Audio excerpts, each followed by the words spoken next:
कहते हैं मृत्यु से ठीक पहले जब भगवान ने रावण से उसकी अंतिम इच्छा पूछी तो उसने ऐसे अधूरे कार्य बताए जिन्हें सुनकर स्वयं भगवान भी आश्चर्यचकित रह गए। रावण की पहली इच्छा थी धरती और स्वर्ग को जोड़ने वाली सीढ़ी बनाना, ताकि इंसान सीधे चलकर देवताओं की नगरी तक पहुंच सके। सोचिए, अगर ये संभव हो जाता तो स्वर्ग और नर्क का रहस्य हमेशा के लिए खत्म हो जाता।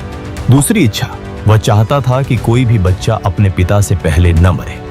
रावण के अनुसार यह दुनिया का सबसे बड़ा अन्याय है। उसकी इच्छा थी मृत्यु को एक नए नियम से बांध देना। तीसरी इच्छा, उसने सोचा था मनुष्य मृत्यु के समय खुद अपने पाप पुण्य देख सके। इसके लिए वह एक अद्भुत यंत्र बनाना चाहता था जिससे यमराज के दूतों की जरूरत ही खत्म हो जाती और इंसान खुद जान पाता कि उसे स्वर्ग मिलेगा या नर्क। चौथी इच्छा, रावण की नजर सिर्फ मानव जीवन पर ही नहीं बल्कि प्रकृति पर भी।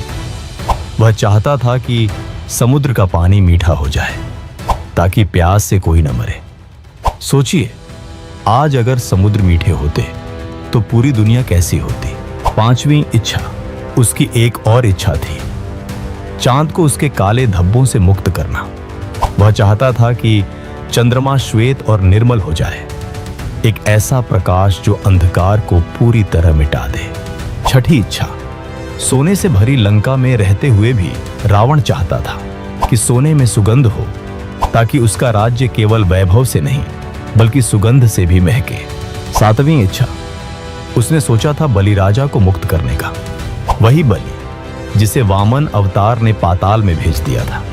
रावण मानता था कि ऐसा राजा जिसकी दानशीलता बेमिसाल थी उसे कैद में रहना ही नहीं चाहिए।